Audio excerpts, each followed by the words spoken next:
C'est l'histoire d'une petite fille de 11 ans retrouvée qui était à la dérive en mer depuis 3 jours et demi. Que s'est-il passé? Tout commence avec la famille Duperrault. Famille américaine composée du père, le docteur Arthur Duperrault qui a 41 ans, de sa femme Jean qui a 38 ans et des 3 enfants, Brian 14 ans et les filles Terry Jo 11 ans et René 7 ans. Bon, avec des prénoms comme ça se voit qu'on est en Amérique, hein, on n'est pas en France. En novembre 1961, la famille Duperrault décide de prendre des vacances. Le père, Arthur, a longtemps voulu emmener sa famille en bateau. Il voulait absolument parcourir les îles Keys en Floride jusqu'aux Bahamas. C'est plutôt des belles vacances. Durant la Seconde Guerre mondiale, pendant son service militaire, il était posté sur ces îles et a toujours rêvé d'y retourner. Donc, Arthur va louer un bateau, le Blue Bell, un voilier à 2 mâts de 18 mètres de long, et il va faire appel au service d'un pilote de yacht, Julian Harvey, qui a 44 ans. C'est un autre vétéran de la Seconde Guerre mondiale qu'Arthur connaissait un peu. Et ce Julian, quelques mois plus tôt, il s'est marié pour la 6e fois. Ça fait beaucoup, hein. Et sa nouvelle compagne s'appelle Mary Den. Dene ou Den, je ne sais pas comment on dit. Elle a 34 ans. Et elle sera cuisinière à bord du bateau. Et dans l'après-midi du 8 novembre 1961, c'est le grand départ. Ils vont tous quitter le port de la ville de Fort Lauderdale en Floride à bord de ce fameux bateau, le Blue Bell. Durant les 4 jours qui vont suivre, la famille Duperrault fait escale sur plusieurs îles. Ils achètent des souvenirs, ils font de la plongée, ils visitent les alentours, ils passent leurs meilleures vacances, on va pas se mentir. La vie est plutôt belle. Et le soir du 12 novembre 1961, les Duperrault dînent ensemble sur le bateau avec Julian et Mary Den Harvey. Une des filles, Terry Jo, celle de 11 ans, se sent un peu fatiguée et elle décide d'aller dormir dans sa cabine à l'étage inférieur. Et cette nuit-là ne va pas se passer comme prévu.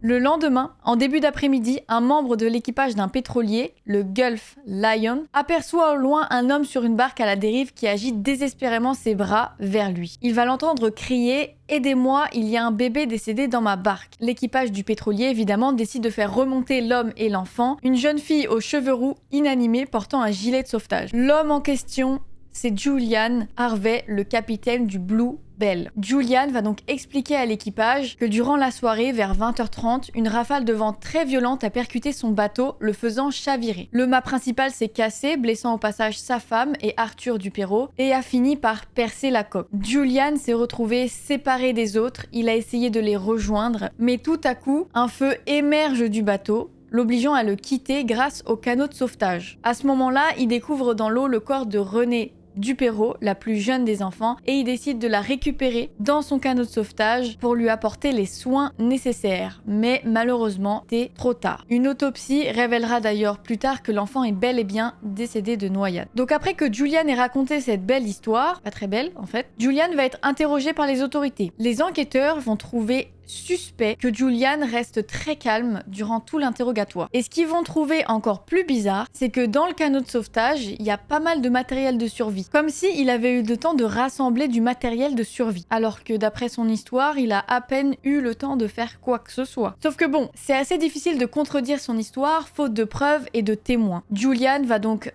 rentrer chez lui à Miami le 15 novembre en attendant d'être questionné par la garde côtière des États-Unis. Mais le lendemain, soit 3 jours après l'incident du Blue Bell, un cargo grec nommé Captain Théo, ils ont des noms de bateaux, je vous jure, passe près des Bahamas. Le second capitaine aperçoit un petit flotteur en liège sur l'eau d'1,50 m de long. Il appelle son capitaine et ils vont réaliser que sur le flotteur se trouve une petite fille blonde et qu'elle agite faiblement les bras. Les marins vont faire descendre un petit bateau pour la rejoindre et ils vont la récupérer saine et sauve. Une fois sauvée, elle a pu se réhydrater et être soignée. Elle n'avait pas mangé pendant 3 jours. Sa peau a été légèrement brûlée par le soleil et elle avait du mal à parler. L'équipage va prévenir la garde côtière des États-Unis et un hélicoptère viendra la récupérer pour l'emmener dans un hôpital de Miami. Et cette fille, il s'avère que c'est Terry Jo Duperrault, la fille de 11 ans. Après 2 jours de repos, Terry Jo se met enfin à parler et elle dévoile sa version de l'histoire. Ce fameux soir du 12 novembre 1961, Terry Jo est partie se coucher dans sa cabine vers 21h pendant que les autres dînaient sur le pont du bateau. Plus tard dans la soirée, elle se réveille car elle entend son frère crier et elle entend des bruits de pas. Elle décide de remonter sur le pont pour voir ce qui se passe et elle voit le corps de son frère et de sa mère dans une mare de sang dans la cabine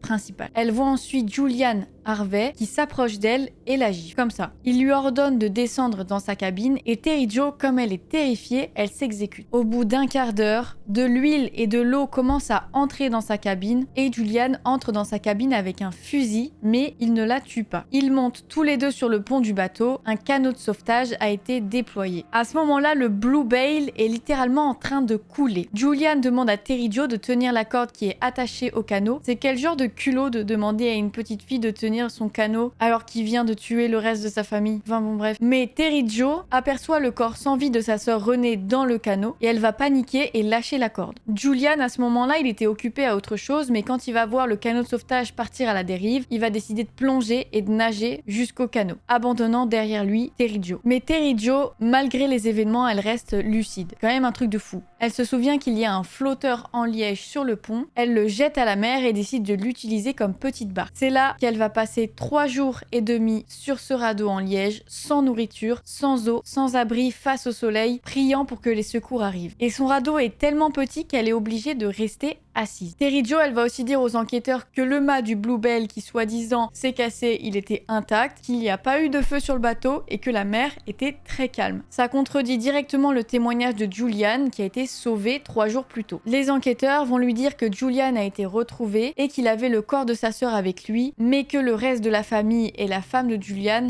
n'ont pas été retrouvés. Le lendemain du sauvetage de Terry Jo, le 17 novembre, Julian est informé durant un interrogatoire que Terry Jo a été sauvé et que sa santé s'améliore petit à petit. Julian, sur le coup, il est choqué et petit à petit, il va reprendre ses esprits et il va dire « Mais n'est-ce pas merveilleux? Tu les prendrais pas un peu pour les débiles, les enquêteurs, là? Un peu quand même, hein ?» Julian apprend qu'une enquête officielle va être ouverte sur la disparition du Blue Bale et de ses passagers. Très préoccupé, bizarrement, Julian décide d'écourter l'interrogatoire, prétextant qu'il ne se sentait pas bien et qu'il voudrait parler avec sa belle famille. Tiens, c'est bizarre. Mais Julian, il va se diriger vers un motel, c'est pas du tout ce qu'il avait dit, et il va réserver une chambre sous un faux nom. Et ce qu'il va faire, c'est qu'il va écrire une longue lettre de 2 pages avant de se donner la mort avec une lame de rasoir. Pas très joyeux. Son corps sera retrouvé par la femme de chambre 2 heures plus tard. Sa lettre est adressée à un ami proche rencontré durant son service militaire. Elle ne contient ni explication ni excuse. Il va simplement demander à son ami de prendre soin de son garçon qui a 14 ans, qui s'appelle Lance, et qu'il voudrait aussi une sépulture en mer. Fait une liste, quoi. Sa lettre se termine par « J'étais trop fatigué, trop nerveux, je n'en pouvais plus ». Après la mort de Julian, les enquêteurs vont fouiller dans son passé et ils apprennent que Julian avait beaucoup de mal à garder un travail après être entré de la Seconde Guerre mondiale, qu'il avait beaucoup de soucis financiers et que 2 mois après son dernier mariage, il avait souscrit à une assurance à double indemnité au nom de son épouse. C'est-à-dire que les indemnités sont multipliées par 2 si son épouse meurt accidentellement. Et c'est là qu'Arthur Duperrault, son tout premier client, lui demande ses services pour naviguer sur le Blue Bale. Julian voit là une opportunité pour faire disparaître sa femme et toucher 40 000 $ de l'assurance. Tout ça pour 40 000 $. Franchement, 40 000. Il semblerait que son plan initial était de tuer discrètement sa femme Marie et de signaler à tous les passagers que sa femme a disparu. Comme ça, la famille Duperrault aurait été témoin de la disparition de sa femme Marie et du coup, Julian aurait pu toucher les indemnités. Sauf qu'il se pourrait que le père Arthur Duperrault ait aperçu Julian en train de tuer Marie. Effectivement, du coup, ça s'est pas passé comme prévu. Julian, ne voulant pas de témoins de son meurtre, il s'est dit, bah tant qu'à faire, je vais tuer toute la famille. Comme ça, il y a plus de témoins. Sauf Terry Jo qui n'avait absolument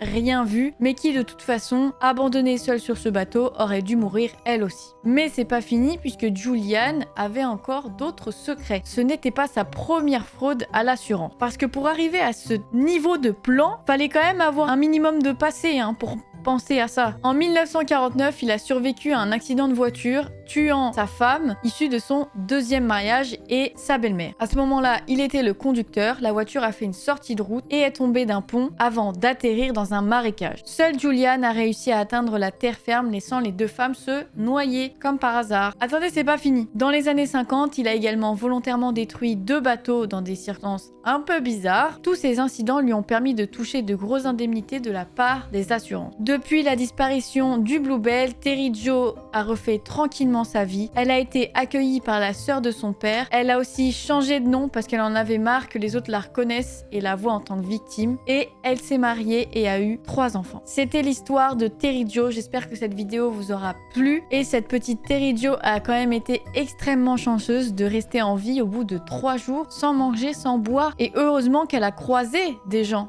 pour s'en sortir. Ça aurait pu se jouer pas grand chose. Dites-moi si vous souhaitez d'autres histoires comme celle-ci, mais non, j'en ferai quoi qu'il arrive. Voilà. Merci en tout cas d'avoir regardé cette vidéo et on se dit à demain.